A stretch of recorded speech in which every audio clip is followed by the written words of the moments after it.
a step back in time.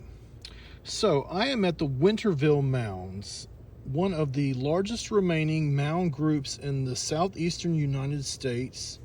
And according to this sign, between 1000 and 1450 AD, the area served as a political and ceremonial hub for Native American civilizations.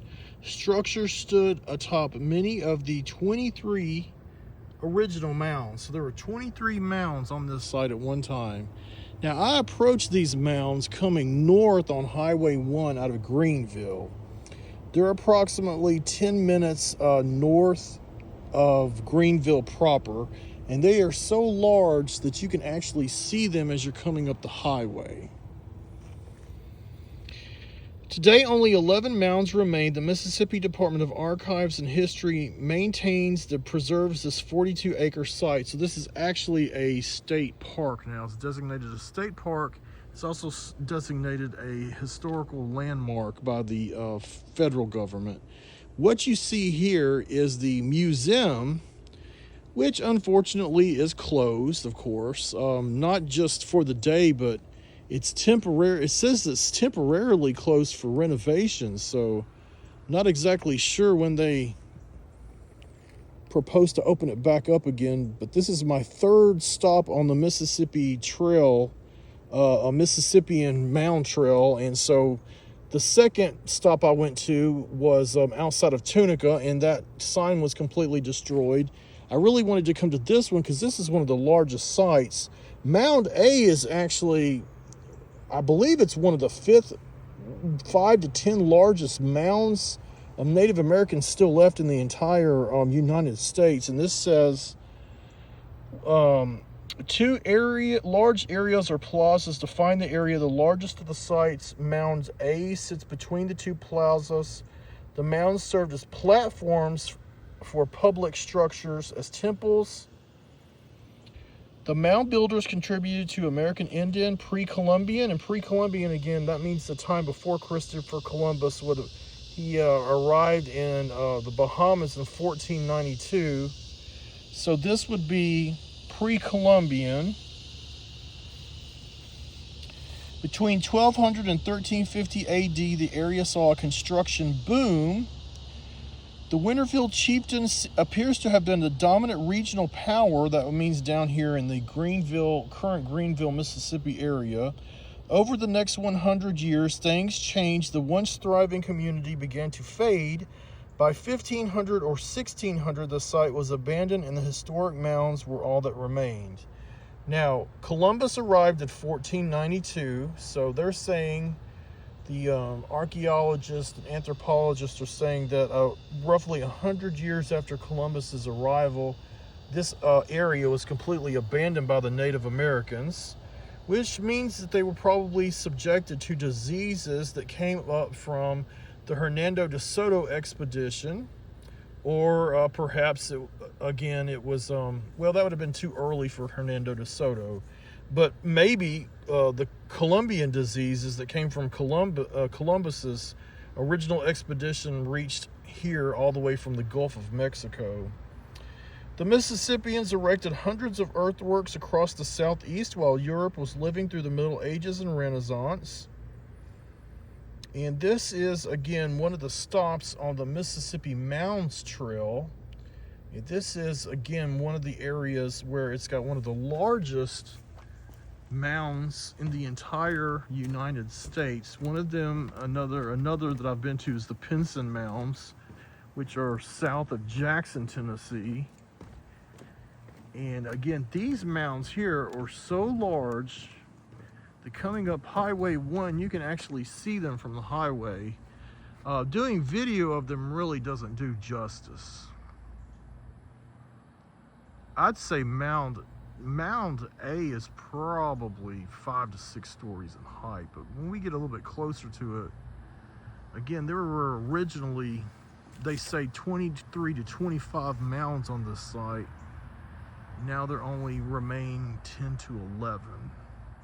But again, one thing that's really unique about this site is it's got one of the largest remaining intact mounds. Here's a schematic Mound A is in the middle. You can see Mound A is the largest. American Indians began building these amazing earthworks about 1100 AD. The Winterville Society was ruled by a chief. And again, it says that the native population had no immunity to European diseases, yes, such as I said earlier.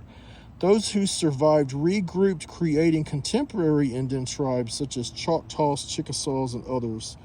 So this was like, these people were the descendants. I'm sorry, excuse me. The Choctaw, Chickasaws, and others were the descendants of these Mississippian groups.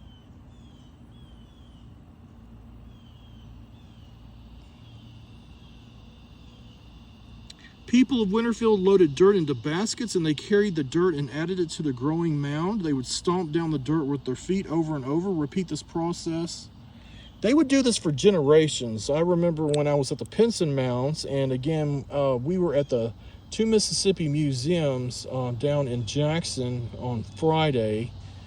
I'm talking to you on September the 2nd. We were down there on the 29th of August. They actually have a exhibit there that actually shows how they built these earthworks. A pot that you can actually pick up that weighs, I believe it weighs about 70 pounds. You could pick up this pot and it will give you a good idea of just how heavy these baskets were that the Native Americans would have to carry to build these mounds. Again, they had no horses. They had no kind of pack animals. They had no wheels. And these mounds would take generations and generations of people to build. So I'm approaching the middle of the complex here. Fortunately, there are signs that give an indication of what the different earthworks are. Otherwise, I would be totally lost because, again, the museum is not open. So I'm thankful that these signs are here to guide me on what it is I'm looking at. Mounds B and C. So you got Mounds B and C, about 30 feet. Mound B is the height of a modern 3-story building. It is the second tallest of Winterville's remaining mounds. Over the last 100 years, it has proven to be one of the richest sources of information about the people who once called this area home.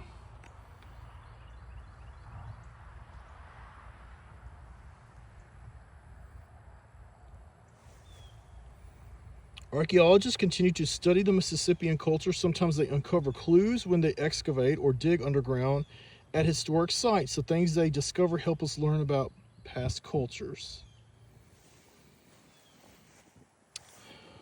Excavations at B suggest the mound was once the site of a charnel house, a place where people came to clean and store the bones of the dead. Archaeologists have unearthed pottery, bone implements, a stone grinder, and a stone plate. Individual and group burials may have taken place here. When important leaders and elite members of the society or community died, other people may have been put to death and buried alongside them. This is a tradition that happened among many different cultures. The one that comes in mind especially is that of the Chinese. The Chinese emperors, many of them had entire groups of people, their whole court, executed or buried alive with them inside of the burial mounds. The largest burial mound / pyramid in the world is actually located in China, though most people are not really aware of that. Here is a pot found in Mound B. Again, I'm very thankful that they actually have these pictures. This pot was found in this mound because, again, the museum is closed. So I'm going to walk down here. This talks briefly about mounds D and F. And it says Mound D has two major layers. Each measures about 3 feet thick. Archaeologists believe one or more structures once stood at the summit of this mound. This also has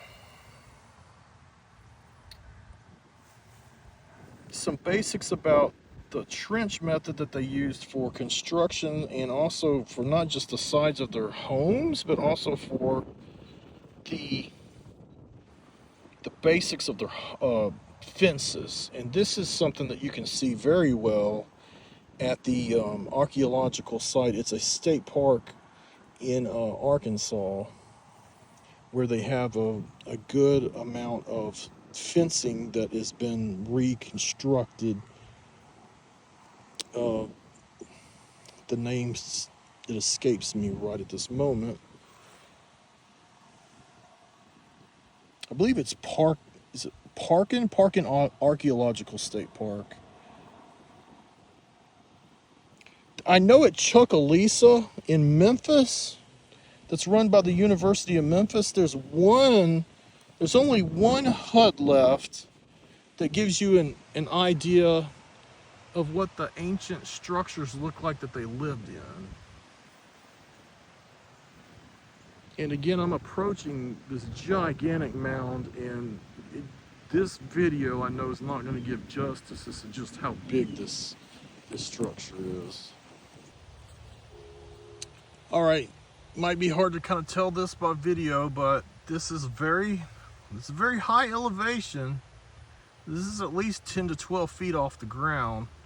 This is called, they consider this to be Mounds G and H. This is, again, is elevated ground as well. This is more elevated, as you can tell. Elevated, more elevated, more elevated, more elevated. So here you've got a picture of a 67 to 68 excavation of G, and some of the things that were found in the mound. A layer of mussel shell and large pot were revealed in the excavation site. The oval shape of Mound G may be the result of multiple building projects. In fact, evidence suggests that two adjacent mounds may have morphed into one. So again, we're talking about things that happened over hundreds of years. Building here spanned between 1200 and 1450. So, I mean, this area was occupied by the Mississippian Indians for hundreds of years. And here's another panoramic view again of the different sizes and shapes of these mounds as I'm approaching towards the middle.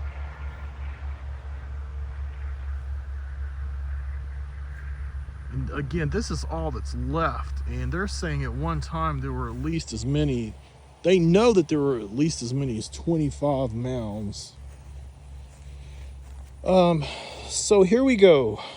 This has got to be the place of honor. The place of honor in Mississippian culture always had to do with either the temple, where they conducted their magical and religious rituals, or it was where their chief of the village lived. Most of the time, their religious mound was the tallest, and then their chief's mound was the second tallest. And all other mounds, whether they were burial mounds, mounds where people lived on, storage mounds, whatever they used them for, they all had to be shorter than the religious mound and shorter than the chief's mound. Chiefs and high-ranking tribe leaders lived in structures atop the largest mounds. Temples and other public structures also stood at the summit of the largest mounds. So this is Mound A right here. At 55 feet, this is 55 feet tall. Mound A is one of the tallest remaining mounds in the entire United States. It's about the size of a 5-story building. Before the development of modern construction techniques, Mound A was the highest point between Emerald Mound, which is south in Natchez, and the Great Mounds at Cahokia, Illinois, which archaeologists and historians believe could have been the capital city of the Mississippian culture. So this is a very historical site here. If this is the largest mound that they know of between the Natchez capital city and the Cahokia capital city, this is a very important site. The Mississippi River is also visible off to the west. The river used only to be a mile away from these mounds. So over these hundreds and hundreds of years, the Mississippi River's course has changed. So I imagine at one time, hundreds and hundreds of years ago, this village used to be very, very close to the banks of the Mississippi. I'm pointing in the direction of where the Mississippi River is now. So it's on the other side of Highway 1. So that truck that just passed is actually going north on Highway 1. And you can see there's a storm coming in. It's a really nasty looking one too. So I'm gonna have to get out of here soon. I've already walked probably at least a mile into this state park. So a mile from where the actual visitor center is to where this giant mound is. So the Mississippi River used to be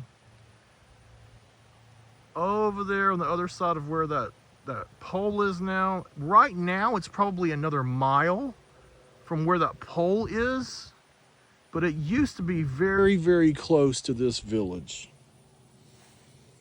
Here's a picture of how Mound A as it appeared in 1951. Mound A is its most damaged state 3 years before restoration in 1968.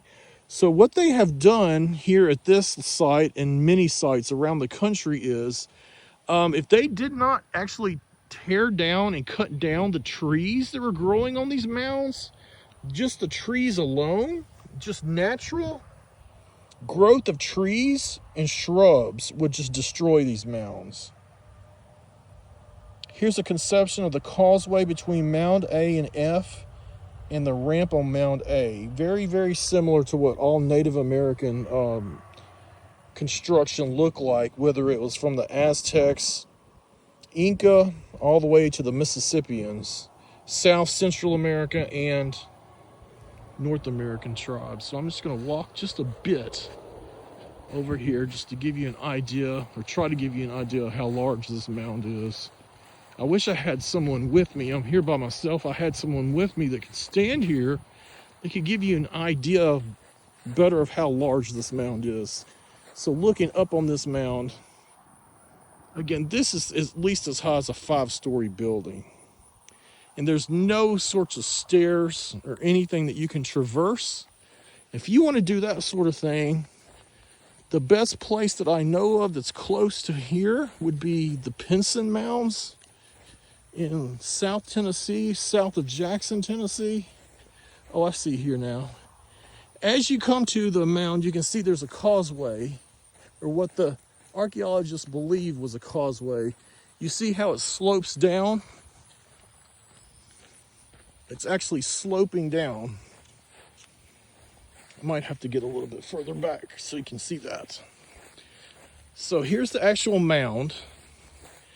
And over here to the right, as I'm filming, it starts to slope down like a causeway. This is the way that many people believe that even the pyramids in Egypt were built.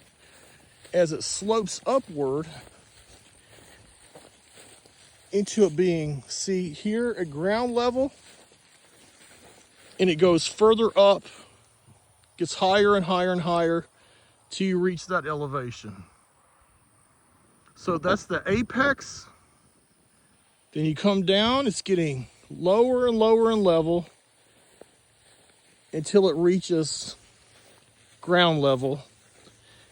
And the anthropologists are saying that they believe that this mound here used to be connected by this causeway to this mound. That there did not used to be a breakage here. So it's starting to sprinkle on me. The bottom of the sky's about to drop out. So here I leave you with looking at the Great Mound A from the backway causeway. Winterville Mounds, a very interesting place. and probably at least, taking you back in time, at least 500 years.